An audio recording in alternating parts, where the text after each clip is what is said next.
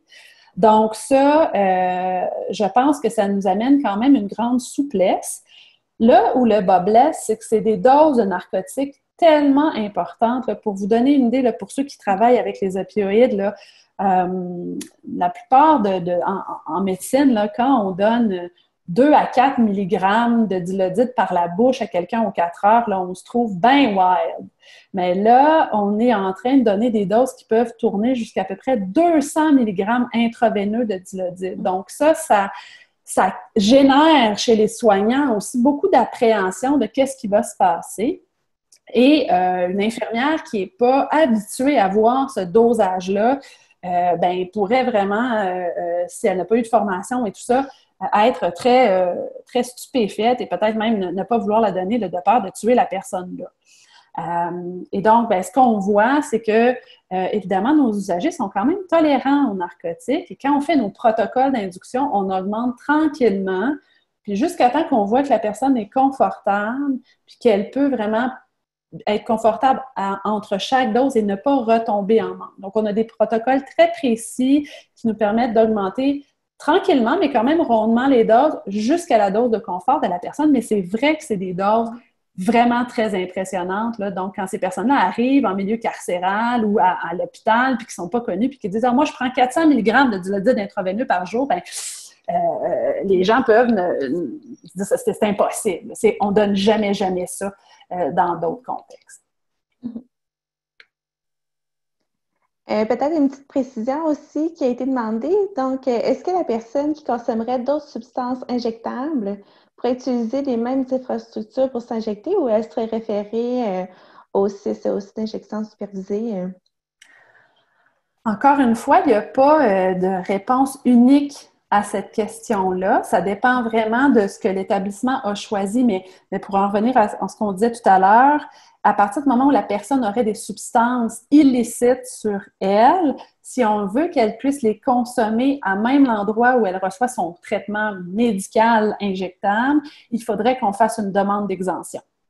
Mais ça plaît à l'esprit ce que vous dites, dans le sens où ça devient un peu ridicule ou difficile à porter comme équipe de dire on va demander à quelqu'un de venir nous voir 3 fois par jour pour recevoir un traitement, puis en plus, entre ces fois-là, cette personne-là va devoir se rendre ailleurs pour les autres substances. Donc, effectivement, c'est un des constats qu'on a fait en allant visiter Vancouver pour dire quelque chose, que à partir du moment où vous avez des gens qui sont des polyconsommateurs, ça fait difficilement du sens de ne pas avoir en plus un SIS sur place. Et ce qu'on voit se dessiner à Vancouver, c'est beaucoup des modèles doubles.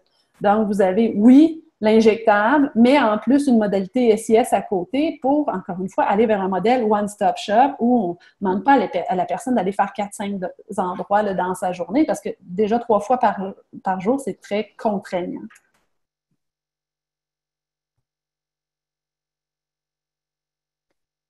Parfait. On aurait une autre petite question au niveau, est-ce que ce programme-là, il prévoit une réduction d'opiacés au fil du temps pour les usagers?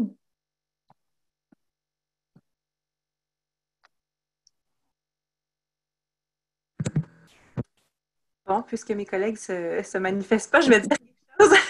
Pour le programme, je ne sais pas si le programme prévoit une réduction d'opiacés, mais ce qu'on peut dire ou ce qu'on voit dans les études, c'est que d'une part, les moyennes de doses consommées sont inférieures au maximum permis. Et par là, je ne sais pas si c'est clair ce que je dis, mais c'est que les gens, s'ils ont droit, par exemple, à une certaine quantité quotidienne, il y en a beaucoup qui vont en prendre beaucoup moins. Donc, la dose va être ajustée en fonction d'éviter les symptômes de sevrage puis de rendre la personne confortable. Et là, Dr. Goyer, vous me corrigerez si je dis n'importe quoi. Ça, c'est une chose. Et l'autre chose que je reporte à votre attention, je l'ai dit tout à l'heure, mais il y a quand même une grande proportion des personnes qui débutent ce traitement-là qui choisissent ensuite de passer vers la méthadone ou vers un traitement oral, donc qui choisissent de désintensifier leur traitement. Et donc, je pense que si on se met dans la position de philosophie de réduction des méfaits et de travail avec la personne pour répondre à ses besoins, patient, partenaire, on pourrait dire, ou bon, en tout cas, l'idée, c'est de travailler avec la personne pour déterminer ses besoins, puis ajuster au fil du temps en fonction de ses besoins-là. Je ne sais pas si ça répond un peu à la question ou si mes collègues ont autre chose à rajouter. Bien, je pense qu'il faut rajouter deux choses, là. Je voudrais rajouter deux choses à ça. Premièrement, c'est comme en traitement oral, on a quand même des indications que les bénéfices au niveau de la mortalité, de la qualité de vie, de la diminution de la consommation de substances illicites, de la criminalité, sont liés à la persistance du traitement. Et que si on met une fin programmée à ce traitement-là, ou si on l'arrête de force, on perd les bénéfices. Et c'est comme ça en traitement oral aussi. Si vous retirez la méthadone, vous sevrez quelqu'un de la méthadone, il y a des très hauts taux de rechute et de reprise de tous les effets néfastes qu'on essayait de contrer. Puis je pense qu'il faut vraiment regarder les données et se rendre compte que, et là, entendez-moi bien, là, je ne suis pas en train de vous dire que la dépendance n'est qu'une maladie. C'est pas ça, mais je pense qu'il faut se mettre dans un modèle de maladie chronique. Et quand je commence un traitement pour le diabète à un de mes patients ou pour l'hypertension ou pour sa maladie pulmonaire chronique, il n'y a pas de fin au traitement. C'est un traitement à vie et évidemment, chez certaines personnes, parce qu'il y a des changements de comportement, d'habitude, etc., des fois, on désintensifie le traitement, mais pour la plupart des gens en maladie chronique, quand on le commence à vie. Et je pense qu'il faut en opioïdes, en tout cas, certainement, qu'on se mette dans ce mode-là. Une fois que j'ai commencé l'insuline à un patient diabétique, là, habituellement, il va avoir de l'insuline pour le reste de sa vie. Et il faut faire très attention, je trouve, à ce concept-là de toujours attendre le moment où on va pouvoir enfin sevrer ce médicament-là pour que les gens soient jugés rétablis, alors que ce qu'on voit, c'est que les bénéfices sont avec le traitement.